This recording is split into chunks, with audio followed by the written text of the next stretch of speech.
Hello, and welcome to Housing TV News at the top of the hour, coming to you from my studio in the nation's capital, Abuja. I am Ubon Musa. At top story, Akpabio denies sexual harassment allegations amid Senate bench. Obasanjo warns Africans against return to slavery. Reps calls for immediate cleanup of communities affected by oil spills. Federal Executive Council approved 660 billion naira federal highway contract. From the foreign scene, South Korea Air Force jets accidentally dropped bombs, injured civilians. Now the news in detail. Senate President Godswill Akpabio has categorically denied allegations of sexual harassment made against him by Senator Natasha Akpoti-Uduaghan, representing Kogi Central, which is now before a court of competent jurisdiction. Akpabio, at the start of plenary, emphasized that he has always upheld respect for women and was even recognized as the most gender-friendly governor in Nigeria during his tenure as governor of Akwa Ibom State. He urged the public to await the court's decision on the matter rather than drawing conclusions prematurely. Wishes to announce that he has been inundated with calls since the 28th day of February 2025 over some spurious allegations making the rounds in the social media and on television about a purported harassment of distinguished Senator Natasha Akpoti-Uduaghan. While I am aware that the matters are in court, however, I would like to state clearly that at no time did I ever attempt any sexual harassment on the said distinguished Senator Akpoti-Uduaghan or any other woman for that matter. I and my siblings were raised very well by my late single mother. She died in year 2000, through very difficult times, and I therefore have the highest regards for women. Even at demise, I still cry till today. I also wish to state that I also have 4 beautiful daughters. So at no time will I ever harass any woman, and I've never done so. In addition, even as a state governor, I was awarded various awards. One of them was the one you wish to know, the most gender-friendly governor in Nigeria. I served between 2007 and 2015. To God be the glory. In conclusion, I urge all Nigerians, particularly the media, and then, of course, the members of the social media, to await the court's decision. And please do not jump to conclusions on matters of mere allegations. I want to thank you for listening to me, and thank my colleagues, because some of the phone calls were calls of support, solidarity, and prayers that the Almighty God will step in to vindicate the just. So now let us get on with the business of the day. Thank you. Akpabio denial comes amidst a backdrop of political tension and public debate, with some calling for his resignation and others defending his integrity. Meanwhile, a petition submitted by Senator representing Kogi Central Natasha Akpoti-Uduaghan caused a stir in the Senate chamber. May only be presented to the Senate by a senator who shall affix his or her name at the beginning thereof. The petition is in my name against the President of the Nigerian Senate, His Excellency Senator Godswill Akpabio, for sexual harassment, abuse of office, and malicious obstruction of my legislative functions. You may recall, sir, that on Friday in Arise TV, I did make some statements. And I have decided to narrow these statements in a formal petition against the President of this Senate. So if it may please you, I would humbly step forward and lay this petition. You may proceed. The Chief Whip of the Senate, Mohammed Mongunu, has called on the Senate to reject the petition, stating that the matter of sexual harassment was before the court.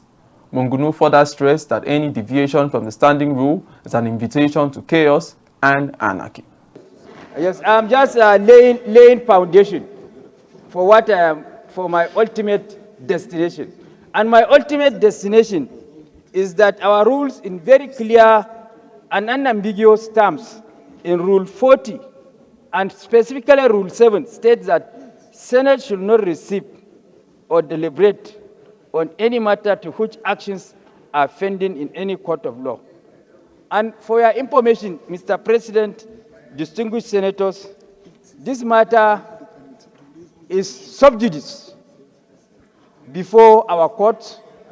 The petitioner, Senator Natasha, has gone to court in respect of this matter, and also the wife of the Senate President has equally gone to court in respect of this matter. Reacting, Senator Akpoti-Uduaghan clarified that the matter before the court was on defamation of her character by an aide to the Senate President who posted comments suggesting that she was inappropriately dressed in plenary. Your refusal to accept and treat my petition before the Senate Committee on Ethics and Privileges and Abuse of my privileges, and I say forth, that this matter is not subject, it is not before the court.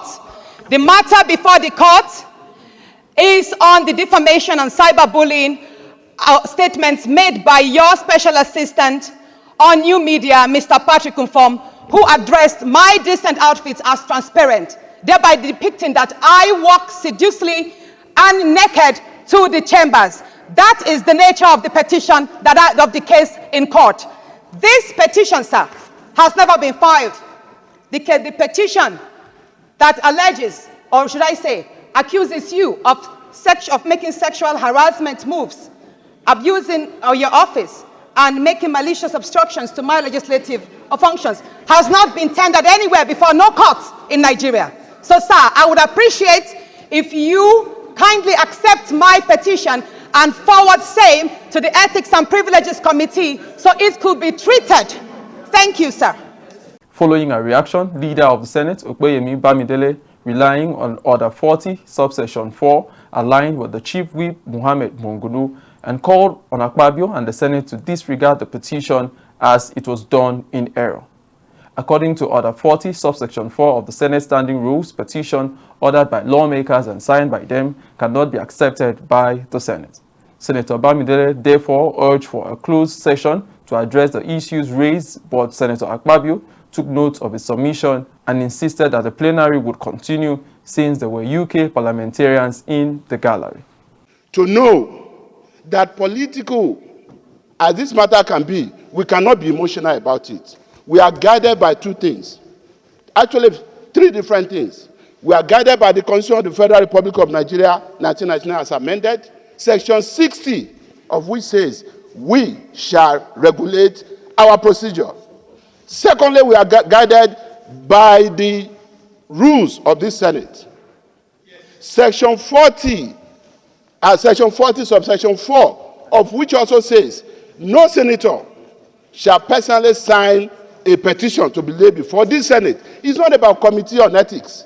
It's not about waiting for the committee to take a decision. It's about whether this matter is right to be referred to the committee. Mr. Senate President, you were being emotional because you didn't want to be seen as trying to stop this allegation. That was why you even allowed it to be referred. The Senate erred by referring it to the court. It's not competent to stand before the Senate. That is the issue. It was signed by most distinguished Senator Natasha Akpoti-Uduaghan, for whom I have a lot of respect. We cannot rewrite our rules because of anyone, and we'll be setting a dangerous precedent. Number three, other than Constitution and the rules, the Senate is guided by customs and conventions, parliamentary customs and conventions. In all of this, Mr. President, this petition cannot stand for two reasons. One, the issues and allegations of sexual harassment are already issued before the court. And two, because it is defective. The petition is defective and it's in violation of Order 40, subsection 4 of our rules. And in view of this, Mr. President, I just want to say that there is no way we can accept this petition. And having said this, Mr. President, may I then most respectfully, since you have said we should go to the next order of the day, may I then respectfully urge our colleagues that we proceed to an executive session. However, the Senate referenced the petition to the Committee on Ethics, Privileges and Code of Conduct for review. It may interest you to know that the situation has also led to legal actions, with Akpabio's wife, Unoma Godswill Akpabio, filing defamation suits against Senator Akpoti-Uduaghan. The Nigerian Senate, through its Committee on Public Petitions, Ethics and Code of Conduct, has declared Senator Natasha Akpoti-Uduaghan's petition against the Senate President Godswill Akpabio as dead on arrival. The decision was announced by the Committee on Ethics, chaired by Senator Nada Imesu, citing violations of the Senate rules and procedures. Recall that during a heated dispute in the Senate over the reassignment of Senator Natasha's seat during a plenary session, the reassignment, which she interpreted as an attempt to stifle her visibility and contributions, led to a confrontation with the Senate President Akpabio. Following the altercation, the Senate referenced her to its Ethics Committee for disciplinary actions. The committee chairman, Nada Imesu, stated that the petition could not proceed as it conflicted with over 40 subsections of the Senate's rulebook. He emphasized that the matter regarding senators' conduct are governed strictly by the internal Senate rules and are not subject to external influence or judicial review. Attempting to stop this committee from doing its work. This is unacceptable. Indeed, we should actually let the world know that there is what they call separation of powers in our Constitution. The judiciary, like I just told you, if there's a matter before them, we do not touch those matters. We know as parliamentarians what our rights, privileges are. And one of those things is we moderate what we do in the Senate. It is not subject to any court. And so in the Senate, whatever happens there happens within the Senate and not subject to any other court. The issue before us today is the issue of an alleged misconduct of one of our distinguished senators on the floor of the Senate. And there are rules that guide such conduct and such behaviors. It is not subject to any court outside this committee. And so we do not actually pay much reference to this order that came. But we are going back on our rule book, like I said before, that the petition she presented today is actually dead on arrival. And I say that because it runs contrary to Order 40, subsection 4, that no senator may present to the Senate a petition signed by him or herself. Meanwhile, the Senate spokesperson, Senator Yemi Adaramodu, Senate Chairman on Rules and Business, Title Sam, and the Sergeant-at-Arms, Motu Osiamolo, during the committee meeting gave detailed explanation of the whole event, citing the misconduct of Senator Natasha Akpoti-Uduaghan. I, as the image maker of the Senate, was seriously miffed and quite discomfited with the state of the odious reputation that the Senate is degenerating into and the public opprobrium that is being generated by the behavior of one of us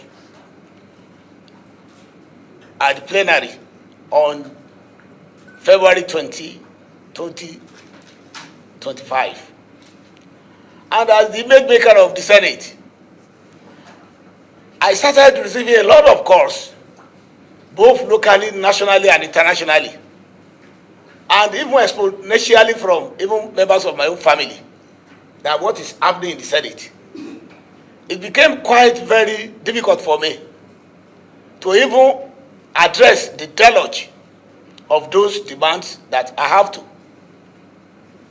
talk and tell the public what really happened. And on that said day, February 28th, Thursday, 2025, at the Senate, in the plenary, in the chamber of that day, that was almost a breakdown of law and order in the chamber. That there was almost a kind of legislative topsy-turvy. Because one of us, Senator Natasha Akpoti-Uduaghan, was vehemently opposing the directive that her seat has been changed to somewhere else within the chambers. And she was duly informed by the sergeant at her, but she did not go to that assigned seat. And when we go by our orders, because like I said on the floor of the Senate, when I was moving the said motion, that we have our standing orders, which are our rules, our statutes. It's our internal constitution. Because we are empowered by the various sections of the constitution, that is the National Assembly, to make our own rules that will guide us, since we are not barbarians, since it is not an animal farm. And even in an animal farm, there is a modicum of decency and decorum. I want to draw our attention to the fact that the Senate institution is highly regulated, including the way we participate in proceedings and even our dress codes. It is a highly regulated institution, and we are regulated by this red book called Senate Standing Orders. And by virtue of my position as the chairman of the Committee on Rules and Business, I stand to protect the rules of the Senate and to ensure that the rules are enforced at all sittings of the Senate. I want to draw our attention to Senate Standing Order Rule 1, which says the proceedings in the Senate and in all committees of the Senate shall be conducted in accordance with the Senate rules and orders. Trying to appeal to her to listen, but she was sitting down on her former seat. Not until when the vote and proceeding was approved, immediately after the approval of votes and proceedings, then Senator Tahir Monguno raised a point of order informing the Senate about the new changes, which he said clearly that Senator Natasha should move to her newly allocated seat next to Senator Ireti Kingibe. If her refusal to do that may tantamount to that she may not be allowed to speak, because it is against the rules of the Senate a senator to speak from a seat not allocated to him. She insisted. So after he finished his point of order informing the Senate, she too equally raised another point of order according to her under privileges, that her privilege has been infringed, therefore she cannot move to that. Still, SP says he will not recognize her until when she moves to that her newly allocated seat. So she continued shouting, following a lot of unparliamentary languages. So based on that, SP directed that Sergeant at Arms should go and off her microphone and take her outside the chamber, so that we'll have a relative peace within the chamber. We approached her. Immediately we are moving there. We called some of the ladies so that somebody will not hide under tradition, and even though in discharging our duties we can do beyond that. So as we approached, many senators surrounded her that no, we should not move her. They're trying to plead to the Senate President to see normalcy is brought back to the chamber. Meanwhile, an Abuja High Court had issued an interim order halting the Senate Disciplinary Committee against her. Justice Obiara Egwatu ruled in favor of Senator Natasha's legal team, pausing all proceedings pending further judicial review. The Chairman, House of Representatives Committee on Environment, Honorable Julius Pondi, has called for the immediate commencement of cleanup of communities impacted by an oil spill and fire incident at the Well 3 Bagoma Degema local government area of Rivers State. This call is sequel to resolution reached by the committee following the hearing of a petition against the activities of the NNPC 18 Operating Limited. He directed the NNPCL and the NEOL to immediately provide an urgent intervention by supplying relief materials to the affected communities. As you may be aware, this hearing is convened by the Committee on Environment to address a formal complaint against NNPC 18 Operating Limited, NEOL, regarding the spill and the fire incident at Well 8, Buguma Degema local government of Rivers State, filed by Ms. Onosike Egbushwe and Associates, legal practitioners on behalf of the Friends of Eco Life and the affected communities, which include, in this case, the whole adjoining communities from within the Buguma area, including the Zion City where this incident actually occurred. A gas leak was reported on the 1st December 2024 at OML 18, Well 8, Buguma Degema local government, Rivers State.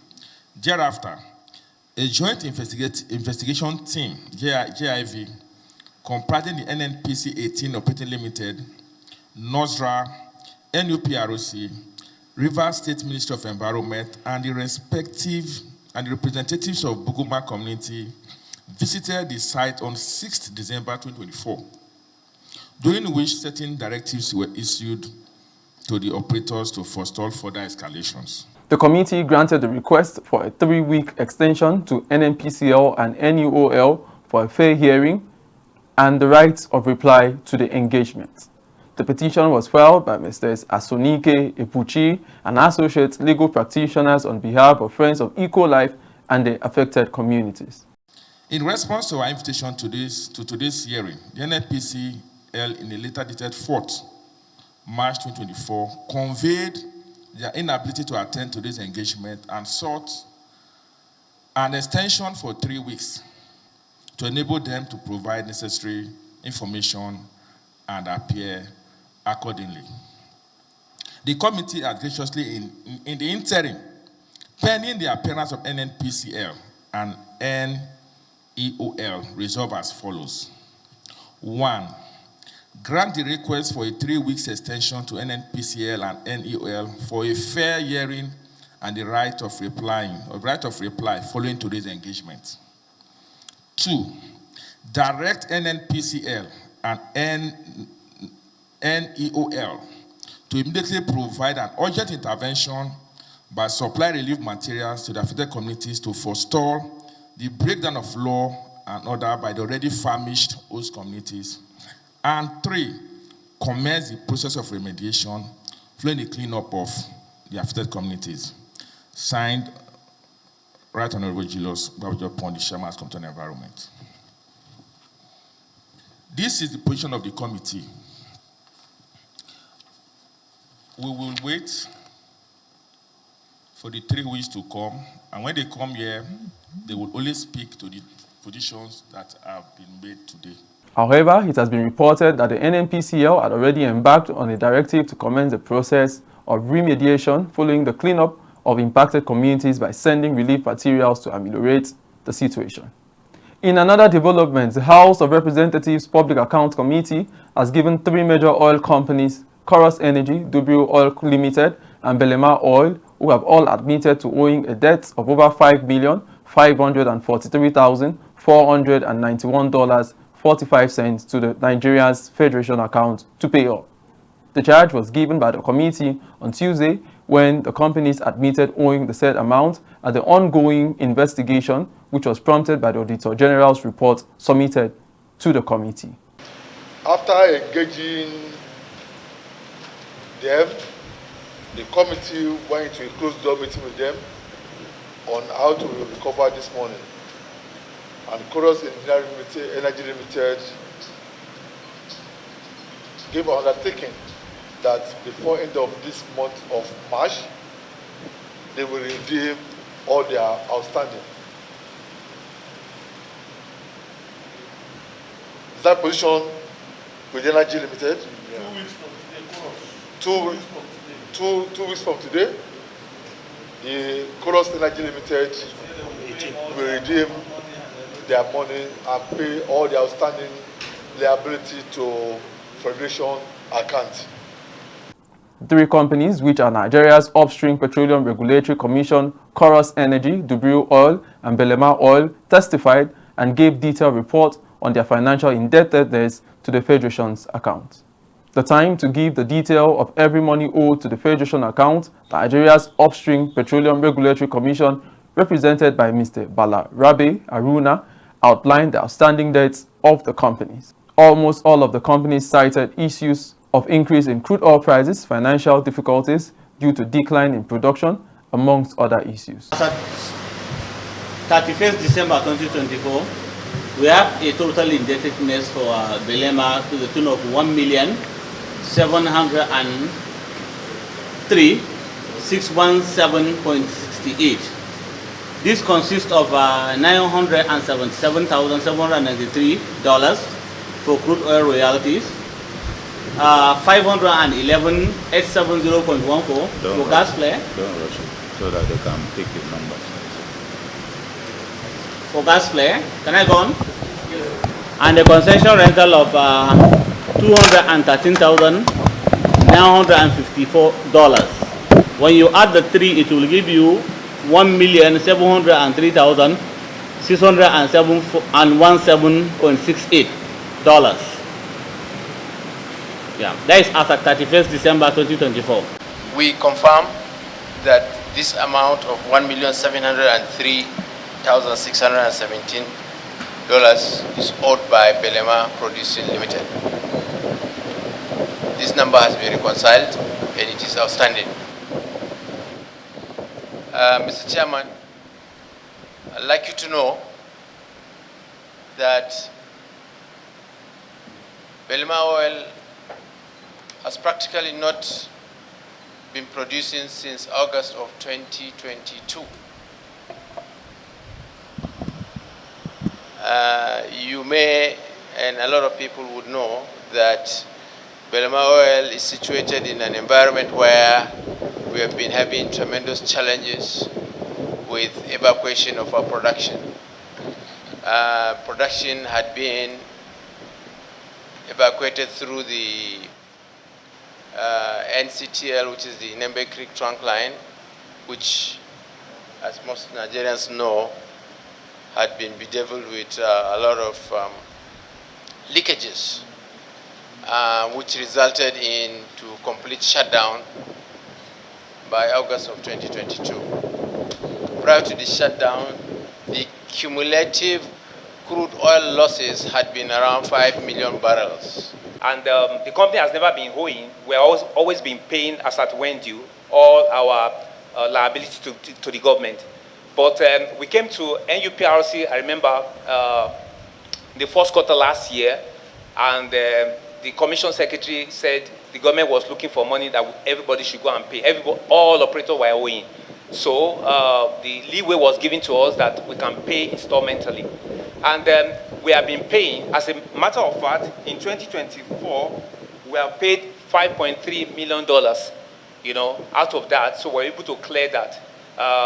We accept this, and I can tell you that before the end of the month, we're going to clear it. They all agreed to make the due payment totaling 5.5 billion naira to the Federation account as soon as possible. Former Nigeria's President Olusegun Obasanjo has warned that Africans must not forget the dark history of slavery and slave trade, stating that forgetting the painful past would have severe consequences and lead Africa back in slavery. The former president said that Africa have yet to recover from the effects of slave trade that it suffered over 2 centuries after.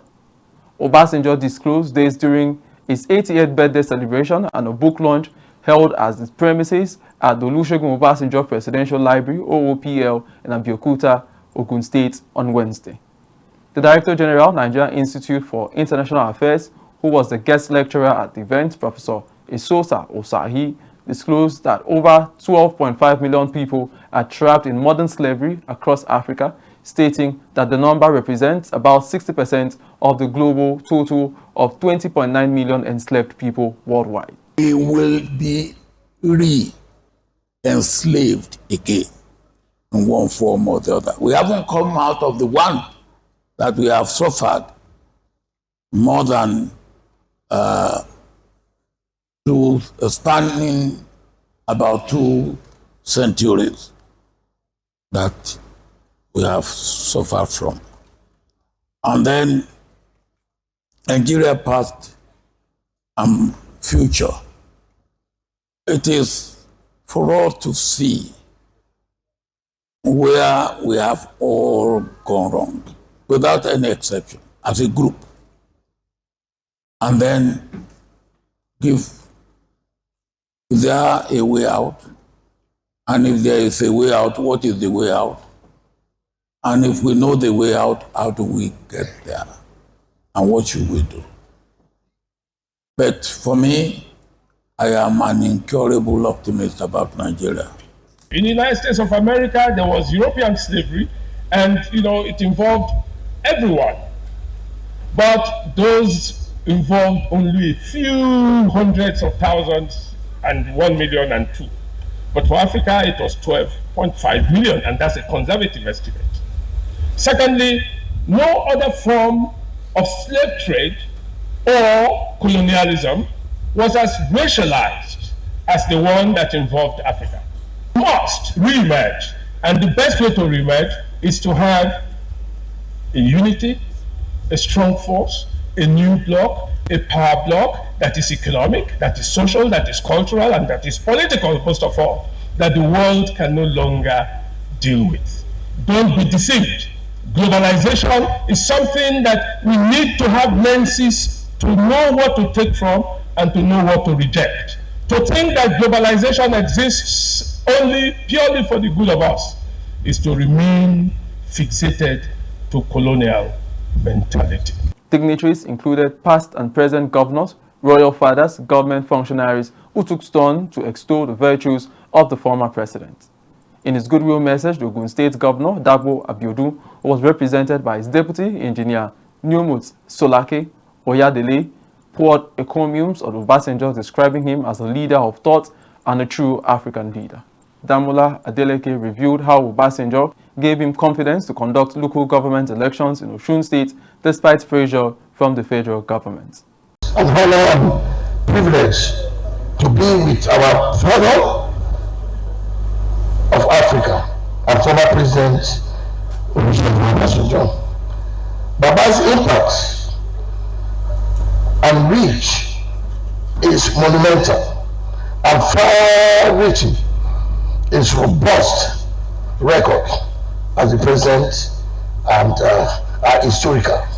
His roles at continental and global stages are landmark legacy. There are so many things that you can accuse Baba of, being human, but something that nobody can take away from him. Baba is a true Nigerian. Baba is pan-Nigerian. Baba will work with anybody. Baba, anywhere they talk about this, I defend you. And everybody will agree with me that if it's about this Nigeria, Baba is one person. And I'm happy that you've seen what happened. People come from everywhere. Even some days ago, they just did party for him. I said, you can't quarantine Baba to just Ogun State or something. Baba is a Nigerian, pan-Nigeria at that. Baba will be warmly welcome in Akwa Ibom, in Jigawa, in everywhere he goes, because that is him for you. The commander, Joint Task Force South-South Operation Delta Safe, Rear Admiral Noor Musa, has assured the people of the Niger Delta of a sustainable peace and tranquility. The commander, Maduga, gave the assurance during a familiarization tour by the Nigerian Union of Journalists, NUJ, Bayelsa State Council at the command's headquarters in Yenogwa, the Bayelsa State capital. Madugu said the command is doing everything within its power to succeed in its pursuit for peaceful coexistence amongst the people of the Niger Delta, calling for collaboration from the media practitioners. Because we cannot fight crude oil theft, fight vandalism without you people. We need sensitization. You need to enlighten the community. That's why your coming here is a very good thing for us. And what we need to spread useful information to society on crimes within the state. Commend the efforts, the sacrifices of the officers and men of the Nigerian Armed Forces in keeping our country united, in keeping our country together, in keeping the peace, and also ensuring that people are law-abiding. They want to even exhaust the media space in the battle. So all they do is scramble for the media space. So we have told ourselves as journalists, as editors, that look, we must be more than careful in entertaining certain things that will trigger crisis. Shortly after the familiarization meeting, the NUJ chairman also told the press that the familiarization tour was to strengthen the cordial relationship between the pain fraternity and the security agents, calling on the public to also give the support when necessary. Agents are partners in society, and it's in recognition of that partnership that we came visiting the JTF commander today, and we've all committed ourselves to working to ensure that we create a space that is healthy, a space that gives information to the citizens, especially rural community dwellers. We take a pause here. News story from the build sector are up next. Stay with us.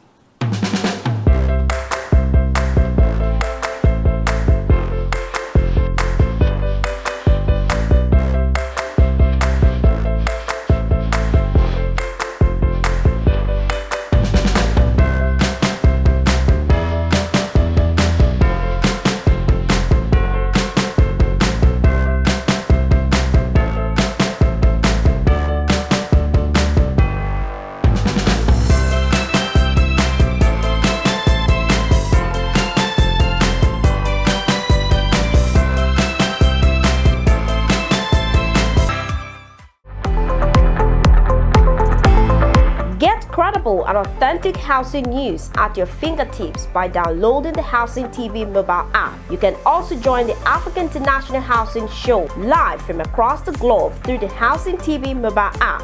The mobile app features live streaming and trending housing news.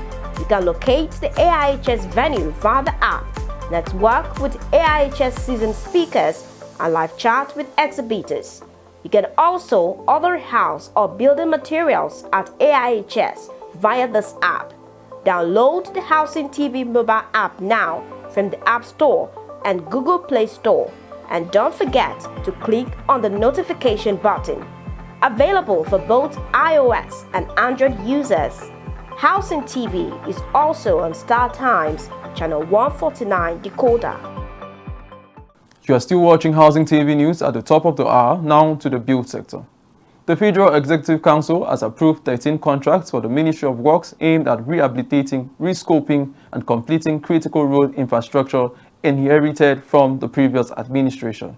The Minister of Works, Dave Umahi, disclosed this when briefing State House correspondents after the 25th Federal Executive Council meeting at Aso Rock Villa in Abuja.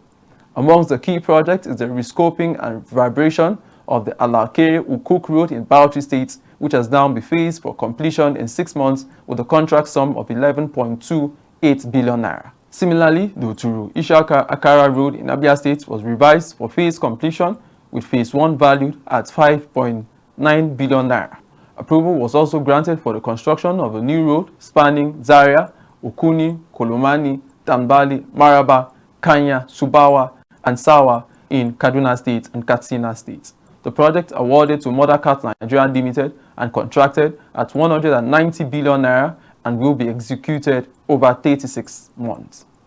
Additionally, a section of the Kano-Maiduguri Road, previously awarded to Dan Tata and Sawa, was reassigned to the Tangta Nigerian Limited after a competitive bidding process. A three-story building under construction at Oriwo Street in Lekki Phase 1 area of Lagos State has collapsed, killing 2 adult males in the process. It was reported that about 6 people were injured and several others were currently trapped under the rubble, while 14 people were rescued earlier. The Lagos State Emergency Management Authority, in a statement by its Permanent Secretary, Damilola Oke, on Wednesday said that the incident happened at around 4 p.m. He further stated that the injured persons were administered immediately for medical care. Adamawa State Governor Amadu Fintiri has commended the Bayelsa State Governor Duye Diri for his commitment to infrastructural development. He made this comment in Yenogwa while commissioning the newly completed Bayelsa State Commissioner's Quarters and a dual carriageway in the new Yenogwa City area of Bayelsa State. The event was part of Governor Diri's 5th anniversary celebrations, which had been briefly paused to honor the late Niger Delta elder statesman Pa Edwin Clark. The Commissioner's Quarters project was approved in 2021 with construction starting in February 2022. Governor Fintiri, while commissioning the project, praised the Bayelsa State government's commitment to development, emphasizing its impact on governance and resident welfare. Doediri means a lot to the people and the country. He has given service honestly and transforming his vision that is unquantifiable. He's delivering on his campaign promises and changing the narratives of Bayelsa with a speed and precision that has never been witnessed before. The infrastructural campaign is mind-blowing. Our job is to make things simpler for our people and make our people to be happy. Let me also appreciate the 2 ministries, Works and Infrastructure, Housing, Lands and Urban Development. You are doing so well, particularly for the Commissioner's Quarters. That project would have been completed even before your coming in. But unfortunately, the project unduly delayed to my dissatisfaction. But being a very patient person, we tried to look into why that project was delayed. And we saw the areas why it was delayed. And as soon as you came in on board, we briefed you, and immediately you swung into action, and today we have a well-completed Commissioner's Quarters. The road measures approximately 2.1 kilometers dual carriageway of 7.3 meters width on either side, with a 2-meter shoulder on both sides of the driveway. It has a 2-meter wide median, a drainage with concrete cover slabs to serve as walkway on either side. From the foreign scene, South Korea's Air Force has said that one of its fighter jets had accidentally dropped 8 bombs in the wrong place during a training exercise, resulting in civilian casualties. The incident occurred around 10 a.m. in Pyeongchang, around 25 kilometers south of the heavily fortified border with the nuclear-armed North Korea. An accident response committee was established to investigate the incident and said it would take the necessary measures, including compensation for damages. The Air Force said that the military jets had participated in a joint live-fire exercise involving both the Air Force and the Army. London's largest housing association has warned of rising rents and the loss of key workers and soaring temporary accommodation costs, with the G15 stressing the urgent action is needed, attributing these challenges to the decade of underfunding that had left them unable to build enough homes to meet the growing demand in the capital. The G15 warned that without urgent actions, rising rents, key workers exodus, and spiraling accommodation costs risking bankruptcy for some in the community. They said that this is inevitable and called for increased funding from the councillor during the spending review. Its latest figures showed that about 76% drop in housing starts and a 55% reduction in development pipeline, with fewer than 800 homes started in the first quarter and 34% decline. However, a shortage of affordable homes in London risks forcing out essential workers, with 60,000 families in temporary accommodation costing €4 million daily and 325,000 on waiting list, while the government pledges 1.5 million new homes by 2029, including 80,000 annually for London. That's the much we can take on Housing TV News at the top of the hour, but before we go, a quick recap of our top stories. Akpabio denies sexual harassment allegations amid Senate tensions. Obasanjo warns Africans against return to slavery. Reps calls for immediate cleanup of communities affected by oil spillage. Federal Executive Council approved 660 billion naira federal highway contract. From the foreign scene, South Korea Air Force jets accidentally drops bombs, injures civilians. For more news in the housing sector, subscribe to Housing TV Africa on YouTube and follow Housing TV on all social media platforms. Download the Housing TV Africa mobile app on Google Play Store and Apple Store. I am Ubong Osoro. Bye for now.